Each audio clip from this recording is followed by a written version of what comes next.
Welcome, Wall of Fame inductees, friends, family, high school faculty, past and present, district staff, and Upper Darby High School students to the 15th Biannual Wall of Fame Induction Assembly.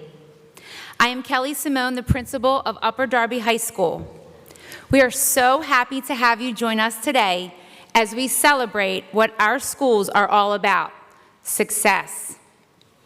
In the late 1970s, under the direction of Paul Moda, the Upper Darby High School Distributive Education Club, also known as DECA, established a Wall of Fame to honor distinguished alumni. Our first inductee was singer-songwriter Jim Croce, whose biggest hits included the classics Bad Bad Leroy Brown and Time in a Bottle. After a short pause, the wall was resurrected in 1995 for our centennial celebration. The Wall of Fame now includes 68 members representing outstanding individuals from all walks of life. They also live all over the world. Today, 2 inductees are coming from London and Hawaii. Enjoy the assembly as we honor our 8 new members of our Wall of Fame. Thank you. I'd like to introduce special guests today who have come to honor a new group of inductees to our Wall of Fame. And if you could stand, they are Bev Rohr, Rose Conley, Wayne McAllister, and Dr. David Menino.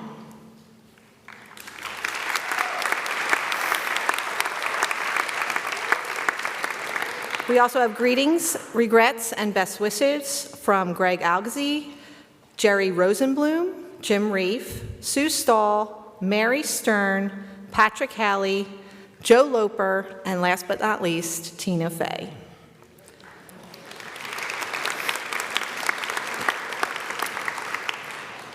The Wall of Fame Selection Committee includes Steve Bell, class of '74, retired counselor, Bev Rohr, class of '48, Debbie Beck, former president of Home and School and UDESPA, Dave Cupsey, class of '91, myself, and Liz McDonald. We have flowers for Liz McDonald, who has kept this going for the past years. This is a surprise for her.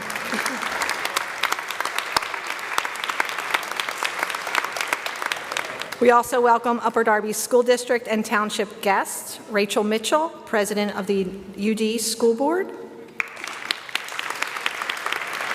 Lee Jordan, Ed Brown, and Judy Gentile, members of the school board, Central Administration staff, including Dr. Dan McGarry, Acting Superintendent of Schools, Mr. Lou DeFligger, former Superintendent, Dr. Greg Manfrey, Director of Secondary Education, Dr. Chris Puglisi, Director of Pupil Services, Ms. Christine Kelly, Director of Curriculum, and Dr. John Council, Assistant Superintendent for Personnel. Former faculty and staff members and alumni in attendance, we thank you for being here. There are many friends of our inductees who are alumni and former faculty.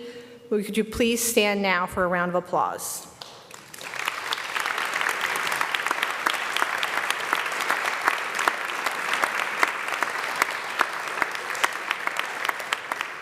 We also received a shout out from former UDHS principal Jeff Kramer, who worked with 3 of our former and current inductees.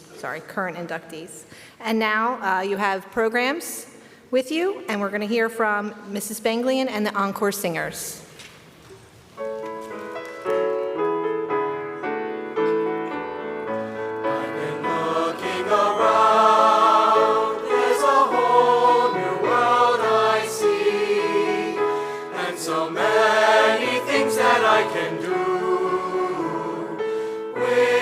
Strength in me.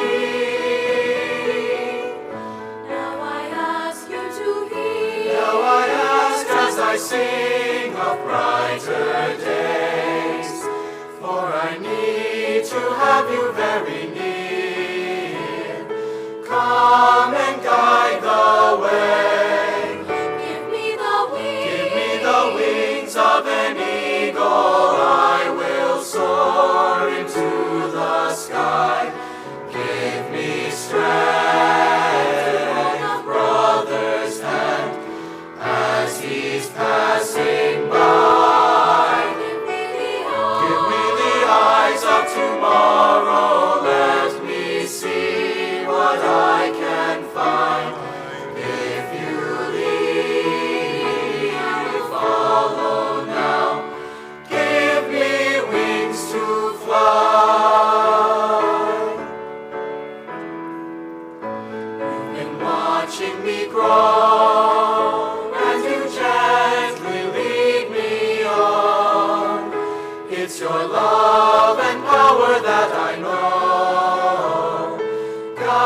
of tomorrow, let me see what I can find. If you lead me, I will follow now. Give me wings to fly.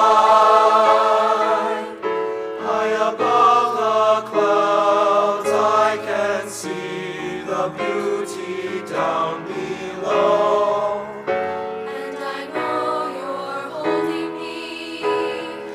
I will never fly alone, alone.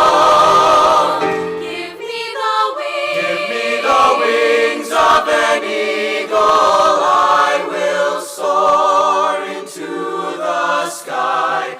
Give me strength to hold a brother's hand as he's passing by. Give me Give me the eyes of tomorrow. Let me see what I can find.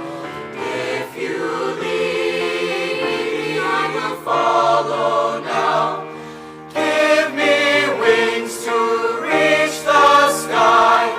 Moving up, I'm rising high. Give me wings to fly.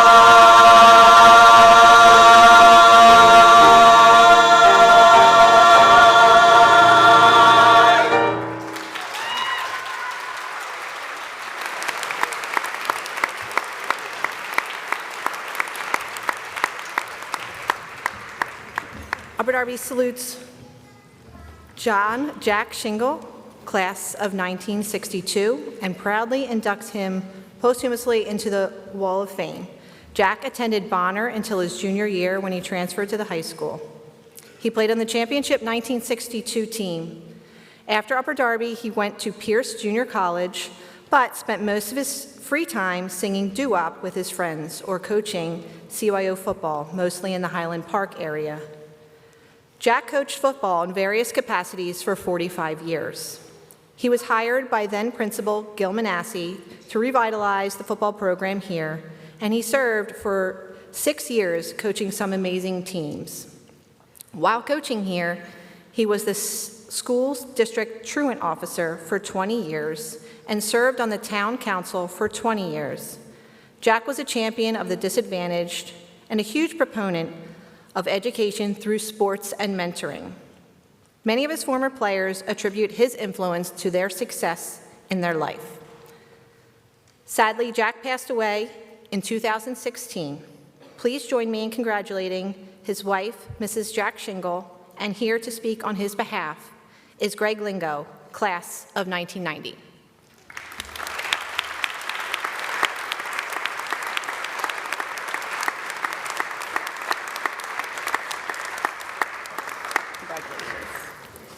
Thank you.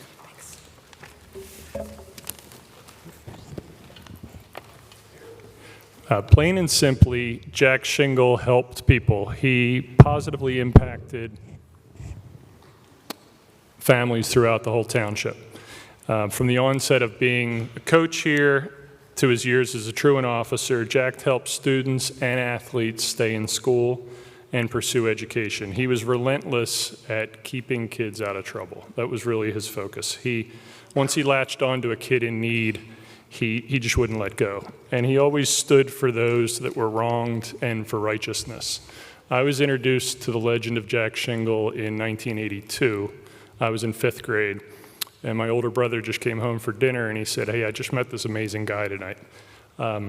He was, at the time, Coach Shingle was a coach for the St. Lawrence CYO team in Highland Park, and a couple of, I guess, local thugs, you would call them, went up to the practice, and these kids were troublemakers. They went up to the practice, and their intention was to cause trouble after the practice. So Jack walked over to the two kids and said, "Hey, if you guys are so tough, why don't you try to play football, and we'll see how tough you are." So that very next day, those two kids joined the team, and that very next day, I joined the team as well after hearing that story. And over the course of the next 7 years, for me personally, Jack became a father to me as much as I had a father. He was he did that for so many other kind of wayward kids in Upper Darby, kids that lacked direction and lacked guidance and discipline. Jack left coaching St. Lawrence football and came to Upper Darby in 1987. That was a year after the high school team only had 28 kids on the team, and the high school team had lost 10 of their 11 games. So it was a bad time in the history of the football program. But recruiting and retention were kind of unknown to the high school at that time. As a result, some of the standout players at the middle school level would be wooed by the private schools with help of tuition. And Jack Shingle always said that that was something that needed to change. And he was very successful at encouraging the players from Drexel Hill and from Beverly Hills and also from the CYO programs that there was another alternative, and it was a full scholarship. It was called Upper Darby. He, in his first season here, he very quickly made becoming a student athlete cool. We had, as a result, we had another 85 kids join the team just in that first year. There were so many kids, we didn't even have football equipment for them, so I remember him sending me and others down to C&M Sporting Goods, and we had to go get our own equipment. Jack wasn't so much focused on the X's and O's of being a coach. He was a motivator. He was a great inspirational leader. He bled purple and gold. He lived for Upper Darby, and he worked long and hard each day to build up the fortunes of Upper Darby upward. He did that very well, and he really loved his players and those that he came in contact with. For those that know Jack, you would know that he would do or say anything for his players, even when it came to stretching the truth a little bit. My biggest example that I remember my senior year, I was pulled out of my math class because Coach Shingle apparently convinced the coach at the University of Pittsburgh that I just had to be on his team. I was the perfect player for his team. As I was walking out of my math class, this head coach that just drove for 4 hours to meet me is just shaking his head. He's so disappointed as soon as he sees me because he said, "You're not 6 foot 6 inches tall." And before I could even respond, he had already turned away and he was walking and just shaking his head. Apparently, Coach Shingle added about 3 or 4 inches to my height in hopes that I'd get a scholarship. But he did that for everyone, not just Stretch It, but he believed in his kids, and he wanted to get them into the next stage of life, unlike anyone else that I've ever met. In his brief time as head coach here at Upper Darby, Coach Shingle sent 2 players to the NFL, and he was the winningest coach over the last 50 years by percentage. But his impact on the field pales in comparison to the imprint that he put on into others. Jack is proof that you and that we and that all of us can make a difference, and he did just that. He's a great person. I just want to say thank you on behalf of my family, and Jack would be very proud to accept this.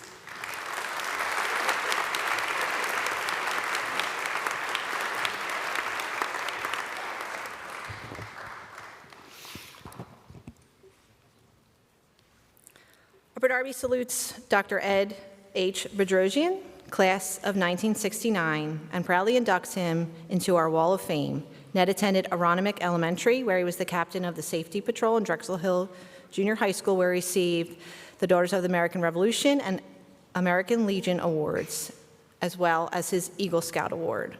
At UDHS, Ned was very active. He was senior class gold captain, student council member.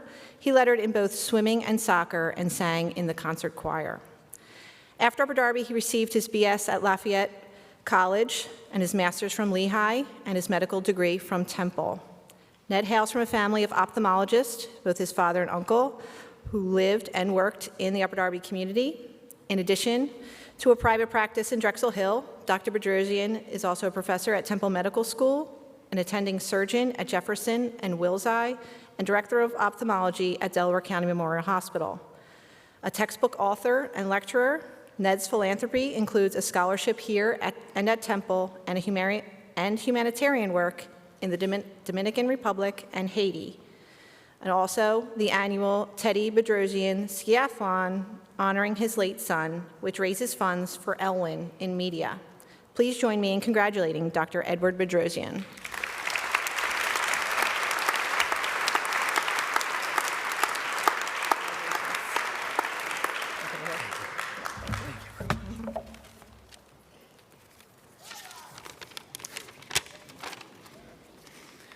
Teachers, students, family, and friends, I wish to share with you some impacts and impressions that Upper Darby teachers had on me unknowingly. First, third grade, Mrs. Fromm, drink a glass of water every morning. Our bodies get dehydrated overnight. Seventh grade, Mrs. Granger, on the day President Kennedy was shot, had us bow our heads in prayer, showing faith in a higher power. 10th grade, Miss Noble had such a passion for Latin that she wore black on the Ides of March, the anniversary of Julius Caesar's death. Miss Cerulli, European history, taught me the importance of keeping an open mind and a world perspective. Al Jackson, Central League Championship soccer coach, taught the importance of developing skills, discipline, teamwork, and to believe in yourself. Harold Gallagher, choir director on a 10-day, 12-concert tour of Europe, taught the importance of timing, being on time, and to have fun. And I'm sure the encore singers would agree with that. And what a beautiful presentation you had this morning. I salute you for that. Mel Brodsky, basketball coach and a good basketball player himself, said, "It is better to be a has-been than a never was." And I never wanted to be a never was. Liz McDonald and my sister Trinda, who came from California, both lived the importance of loyalty and giving back. Hence the Bedrosian Family Scholarship at Upper Darby and the Teddy Bedrosian Ski-a-thon to build a new school for handicapped, for special kids at Owen. Trinda, we appreciate you being here today. So, drink a glass of water every morning, pray daily, stay physically fit. To the students here, find what you love to do and do it with a passion. If you haven't found it yet, keep looking. You will find it. Be the best you can be and study hard. Whether in sports or in life, if you get knocked down, get back up. Definitely get back up. It has been said, a has-been is better than a never was, but I say, and always is better than a has-been. Remember, the impact and impression that you have on others is the most important currency that you can have. I'm humbled to be selected to the Wall of Fame. I could not have done it without my loving family, my wife Irina, and my friends. So thank you very, very much.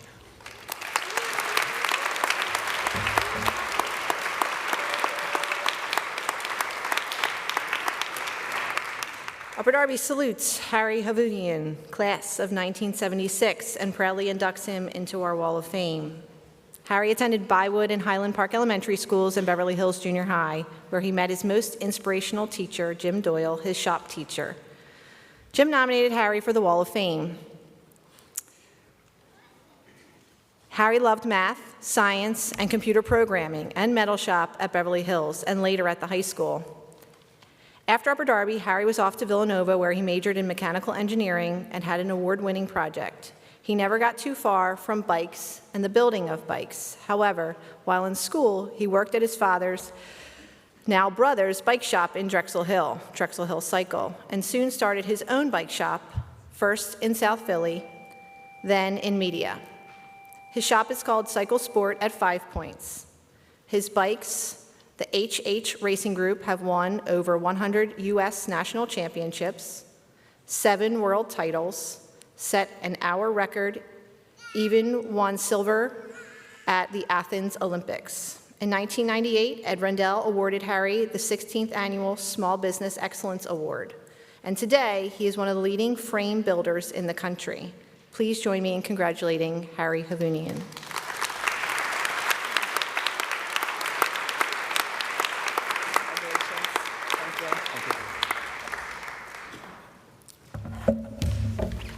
So the first thing that came to my mind when they said there was going to be a luncheon today, I'm thinking, okay, it's Friday, everything that they don't sell Monday through Thursday ends up and you get either vegetable soup or meatloaf. And I was really glad that we didn't get either one. Then I was thinking, the last time I was in school and I had a suit and a tie on, I was sitting in the dean's office, probably for doing something incredibly stellar. Back to the serious part. I didn't do this alone. Isaac Newton said that if I see further, it's because I stand on the shoulders of giants. My giants started with my parents and grandparents, who gave me a good life and work ethic combined with a strong moral compass. My father was an excellent role model, not only teaching me the bike business, but how to conduct myself in business. I would look at how he would do his work and how respected he was, and I knew this was something that I needed to do. My brother Frank instilled a passion for cycling in me. Starting when I was 12 years old, he would take me on bike rides to Valley Forge, Brandywine, or the Goshen Airport, and I felt like Christopher Columbus on a bicycle doing all these things. But in one sense, I was a little bit luckier than Columbus in that I had my older brother with me. After graduating high school, I would periodically return to visit with former teachers.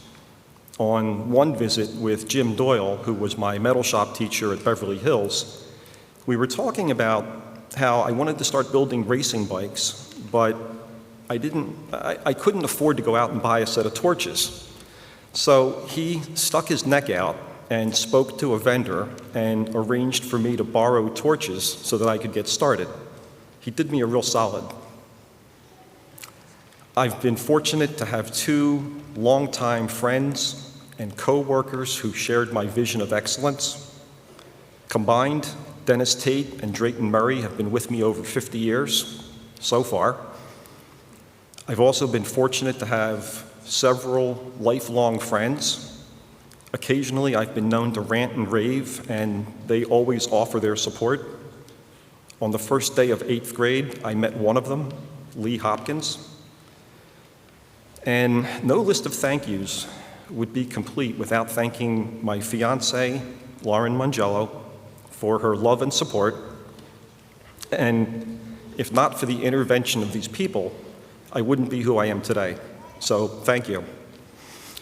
Now, I'm not done yet. They did say we had 2 minutes to talk, but I'm not done. I got a little more to go. And being an engineer type, I am always inquisitive as to what happens when I go past 2 minutes. I don't know if the lights are going to flicker or if the hook is going to come out and yank me off stage, but we're going to find out. So all the inductees that are here today, we sat out there, and we know what that's about. But you can only imagine what it is we did to get where we are. I wish someone would have told me the 3 things that I'm going to tell you, because it would have made my voyage so much easier. So the first thing, just about everything you need in life to get started and succeed is right here. The resources that you have at your fingertips are phenomenal. The people who work here are priceless. And here's the proof. They could get a job anywhere making more money, but they don't, and that's because they care. All you need to do is recognize what's right in front of you and apply yourself. Second thing. I guess that was the 2 minutes. That's all right. Second thing. I meet a lot of people every day, and after I talk with them for a few minutes, I realize everybody's talented. Everybody has a certain something that makes them special, that allows them to succeed in life. The problem is, not every one of them recognizes it because they don't let themselves grow to their full potential. And that's a shame. Third thing, people do all sorts of things to feel good about themselves. Most of it's destructive, hurts their loved ones, and ultimately, it's temporary. The only thing that truly lasts is achievement, whether it's personal or professional. Thank you.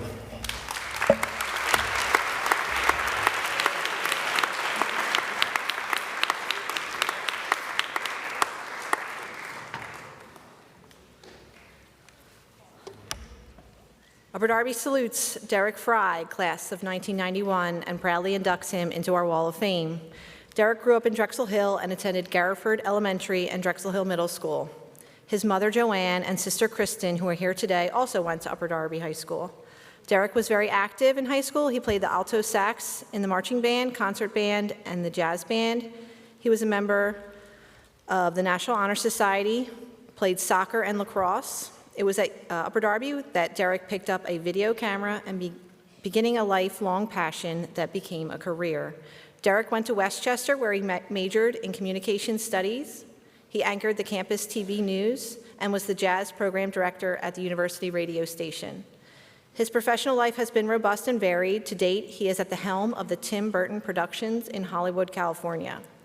He has produced or worked on Mars Attacks, Sleepy Hollow, Planet of the Apes, and Big Fish, Charlie and the Chocolate Factory, Sweeney Todd, Alice in Wonderland, Dark Shadows, Frankenweenie, Big Eyes, and coming in the spring, a re-imaging of Dumbo for Disney. He is also an independent film producer. Please join me in congratulating Derek Frey.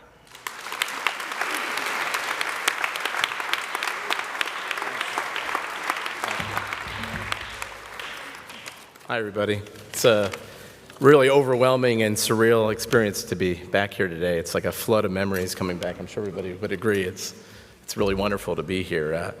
I was born at the hospital next door. My grandparents are across the street at Arlington, and my mom and sister are here, along with some lifetime friends and family, and a lot of Upper Darby graduates. So it's really great to be here. From this vantage point, somewhere in the middle of my life, it's an interesting perspective. My experiences here were transformative. Amongst the jocks, hammers, nerds, skaters, etc., I was firmly a band geek and proud of it. I hear the cliques are a little different these days. Many of my fondest memories were performing on this stage with the jazz band and concert band, marching band, and strangely, it feels like it's not that long ago. My time here built the fundamentals of my life with guidance and inspiration from many teachers, so it's a great honor to build on those memories today. And UD's really fortunate to have this space. It's an impressive performing arts center, and so many talented alumni have discovered and developed their talents here. And it's important to know that embracing the creative can be much more than an extracurricular activity. Many of my closest friends have had successful careers in pursuing the arts. And the world seems to be getting harder at the moment, but there is hope and opportunity for all of you. I know it sounds cliche, but it is possible to achieve your dreams, but it does take hard work, determination, some risk, and a little bit of luck. I'll leave you with a quote from the film Say Anything from 1989. It's one of my favorite years for film and a pivotal time for me at Upper Darby High School. This is the character Diane Court giving a graduation speech entitled Soaring Ahead to her senior class. The real world. We're about to enter the real world. That's what everyone says. But most of us have been in the real world a long time. But I have something to tell everybody. I've glimpsed the future, and all I can say is, go back. It's been an honor to go back with all of you today. Thank you.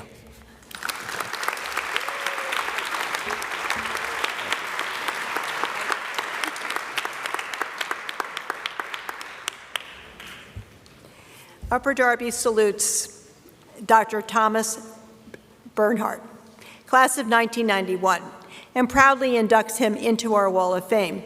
Tom grew up in the Drexel Hill area of Upper Darby near Garriford Elementary School. He attended Garriford and Drexel Hill Middle School before coming to Upper Darby.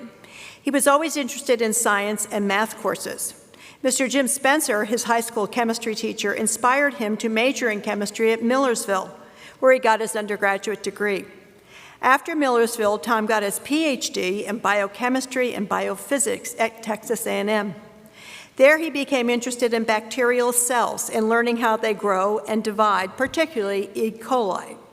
He was hired by Harvard Medical School as an assistant professor in their microbiology and immunobiology, I got that, department to find new antibiotics that work like penicillin and to work with resistance to antibiotics, a threat to global health.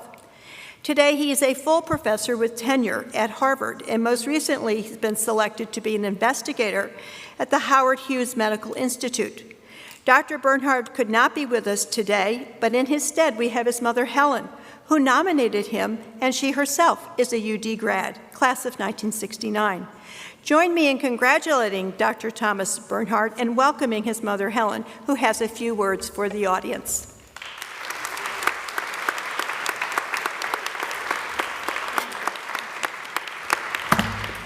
Good afternoon.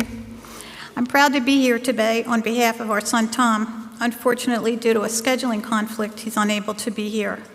However, he's honored to be included to the Wall of Fame and would like to thank the nominating committee for this special recognition. Tom's first introduction to chemistry began here at Upper Darby when he became a student in Mr. Jim Spencer's chemistry class. Mr. Spencer also happened to be my chemistry teacher when I was a student here at Upper Darby. He inspired Tom and taught him so much that he inspired Tom so much that he intended to go to college and study chemistry. His goal in high school was to go to college, major in chemistry, and to also win the Nobel Prize. I think he's still working at that goal. After graduating from Millersville, he continued his studies at Texas A&M and further postgraduate studies at Case Western Reserve Medical School, finally ending up as a professor at Harvard, and many years later, away from Upper Darby High School. Tom has had many great opportunities aside from running his research lab. He's been able to travel around the country and to many other countries, learning from other scientists and sharing his knowledge with them. Together, they are working hard to find answers, to find better antibiotics for the drug-resistant bugs that are in this world today. His message to you students is to find your passions, have goals, study hard, and never stop learning.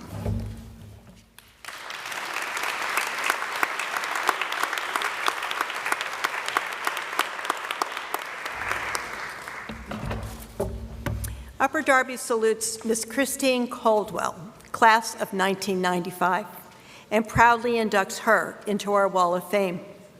Christine attended Holy Child through 8th grade and came to Upper Darby to pursue the best programs in math and science.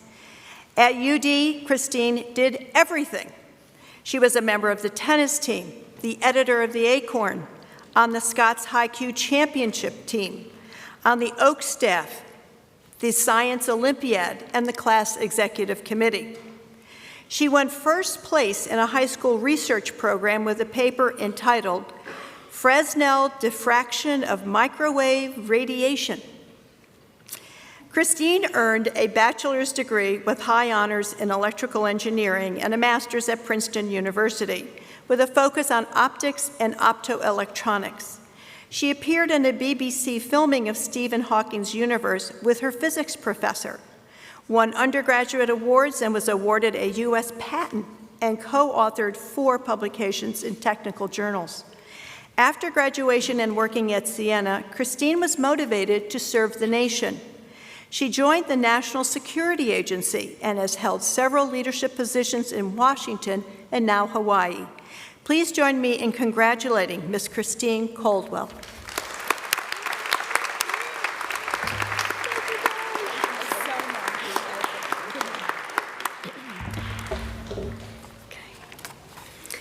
Thank you very much. It is a great honor to be here today, and I would like to congratulate all of the inductees for their distinguished careers and contributions. Thank you to the Upper Darby High School leadership, faculty, and staff, and to Mrs. Liz McDonald and the committee. I would like to express my gratitude to my physics teacher, Mr. Steve Eshelman, who nominated me and whose mentorship in high school had a significant impact on my acceptance to Princeton and subsequent career path. I would also like to thank and recognize my dad, Bob Coldwell, who has been my greatest advocate. Without his support, I would not be here today. And to the students, I would like to share my thoughts on the key to success. The key to success is less about knowing all of the facts, having all of the answers, and being good at everything. The key to success is more about questioning your assumptions, recognizing your biases, asking insightful questions, and pursuing creative thinking. You need a strong academic foundation so that you are well positioned to ask insightful questions and pursue the answers. For example, at Princeton, while I was working with an optical chip that was the size of a dime, in order to run my experiment, I had to perfectly align 4 optical fibers to the chip, and each optical fiber was smaller than a human hair. I could get 3 fibers to align, but I could not get 4 to align. This was so frustrating, and it was not fun. Then I asked myself, can I redesign the experiment and run it with only 3 fibers? Not only did it work, but it actually had better performance than the original design. It was simpler, it was easier, and it was better. That discovery resulted in my United States patent, and Princeton later licensed the technology to a company. I even received checks in the mail years later. So remember, the key to success is about questioning your assumptions and asking insightful questions. Discovery, innovation, and success is what will result by pursuing answers to your insightful questions.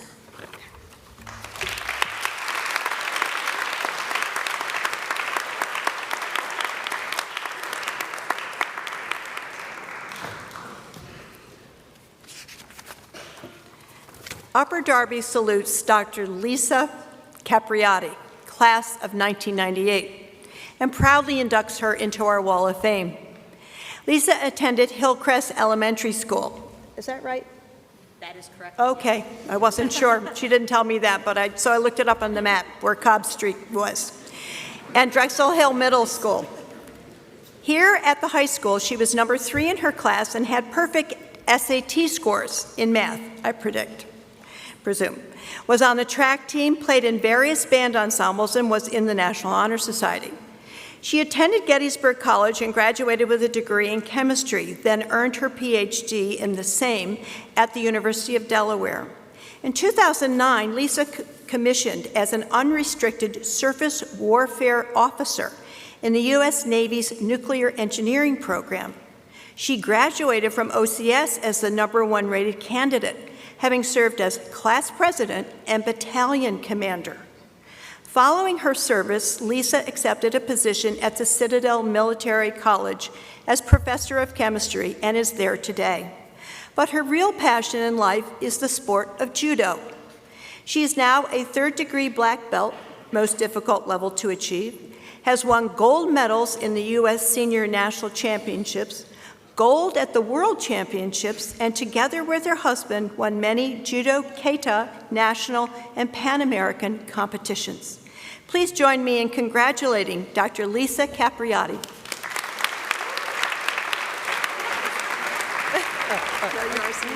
Thank you. Good afternoon, everybody. So usually around this time, I'm lecturing to a bunch of mechanical engineering majors about chemistry and electrons and all kind of things. And I'm not going to bore you with all of that, but I will tell you something, as many of you, let me see, raise your hands. Who here is going to college? Who here wants to go to college? I need hands. Don't worry, I can't really see you because of all the lights, so even if you lie about it, it's not a problem.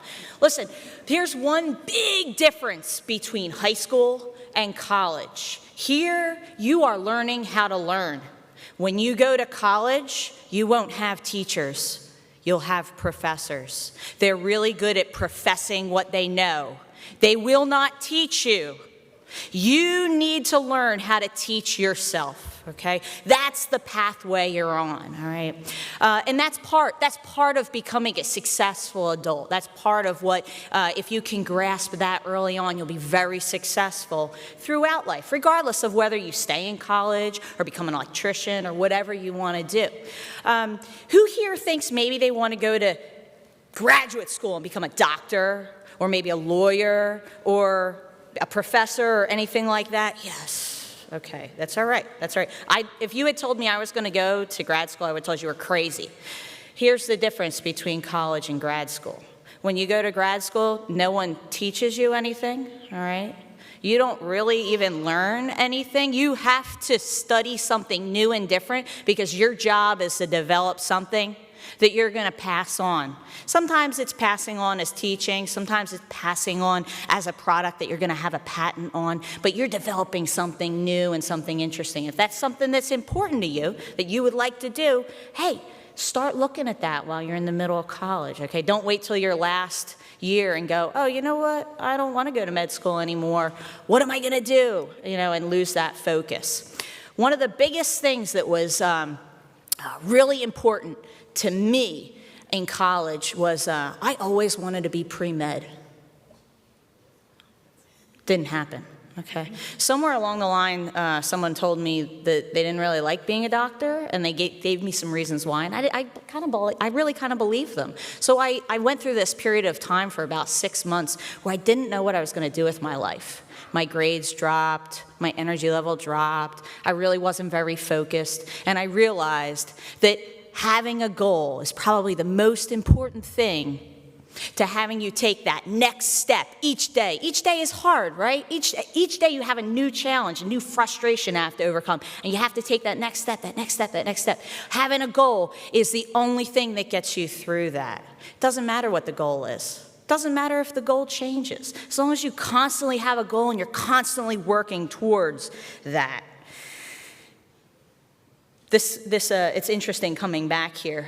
There's a little bit of a dichotomy. I have two people I need to thank before I let the stage go. The first one is my mom.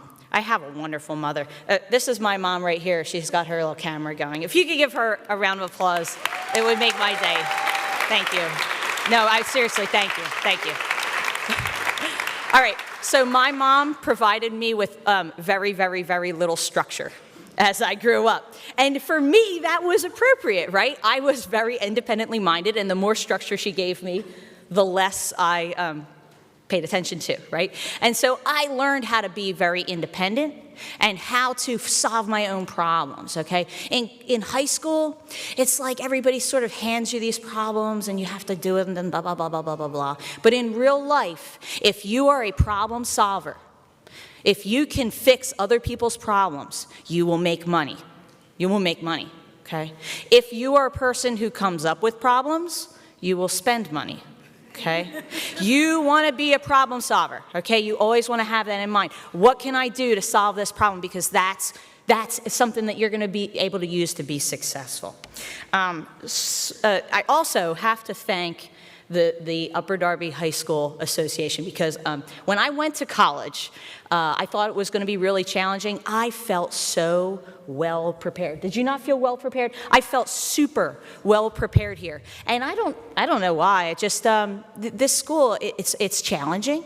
And it really does prepare you. It has such a great set of programs. And I never really appreciated them when I was here because this is your world. You don't really know what the outside world is like. But I hope that you'll appreciate all those things. The thing that I got the most out of here was the structure that I didn't have at home. I had to come to school. I had to stay here. And that feels hard. It really does, especially when you're a budding intellect and you have all the world in front of you, all right? But get through that challenging little bit of structure, and it'll allow you to apply structure to yourself when you're older, because that structure is what's going to keep all those awesome, ingenious ideas of yours moving forward. That's all I have, folks. Thank you.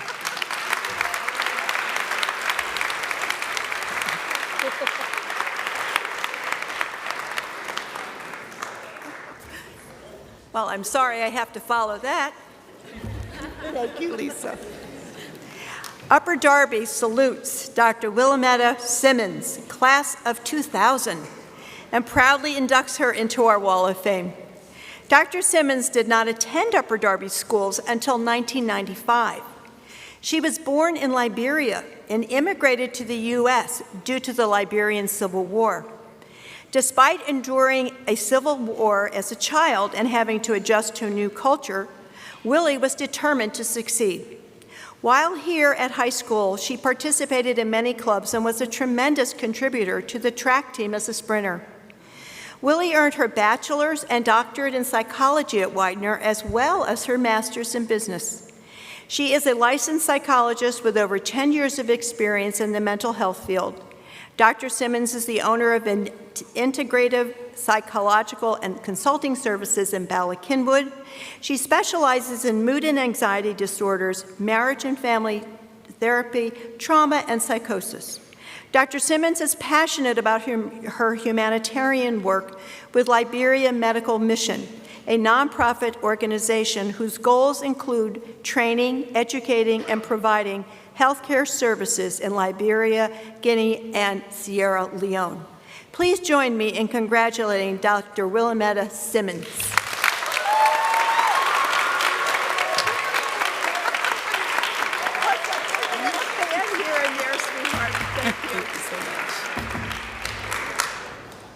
All right.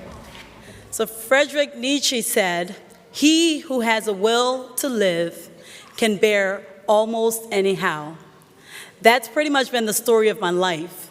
At age 12, I immigrated to the United States, and I basically escaped a Liberian civil war that took the lives of over 250,000 people. Entering into this new country, I realized there was a reason why I survived, but I didn't know my why. And so, because like Lisa, I have a curious mind, I took a journey to discover this why. Along the way, I attended Upper Darby High School, and at Upper Darby, I learned the value of quality education. I cultivated lifelong friendships, and I became a student athlete. Ran track and field, played soccer, and cross country because I wanted to win that really super big award that you give senior year. And I did it. 3 varsity letters, baby. Yeah.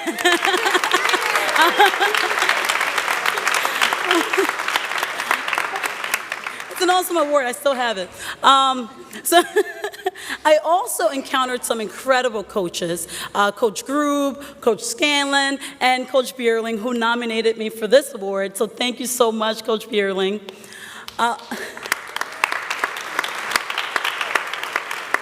At Upper Darby, I learned the value of having a vision, of motivation, of being collaborative, as well as being dedicated.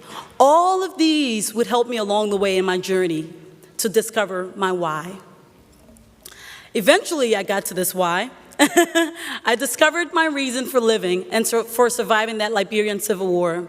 I realized that my purpose was to touch the lives of those around me and the world at large. And those that know me know that I have a way of doing that, don't I?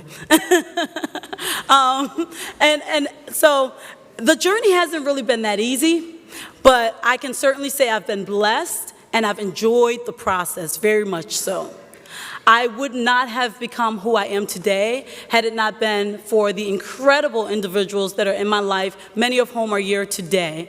They've taught me the importance of having long-lasting friendships, being open to talk about things that you're struggling with, but also they encouraged me to pursue whatever crazy vision that I had for myself. And whenever someone said you can't do that because of your age, your gender, your race, whatsoever, I completely defy that. So it's been a very, very, very fun journey. For the students, I want to encourage you to discover your why. What's your purpose for living? Why are you here? And I hope that it's not predicated on how many people approve of you on social media, how many likes, how many shares, how many retweets, how many views of your post. But my hope is that your why is really coming from a place of deep ambition and aspiration.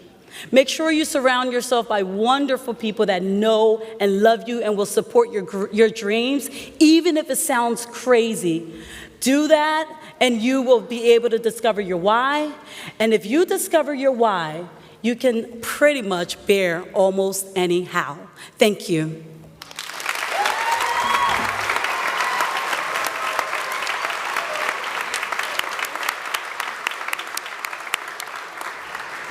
And before we stand for the alma mater, could we have one more round of applause for all of our inductees?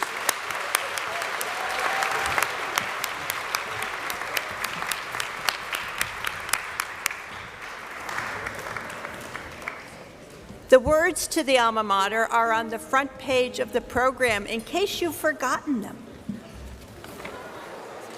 What is this which morning sunlight gilds with golden beams? 'Tis our Upper Darby High School, castle of our dreams. Raise a chorus, keep it ringing, louder praises tell. Hail to thee, beloved high school, hail to thee, all hail.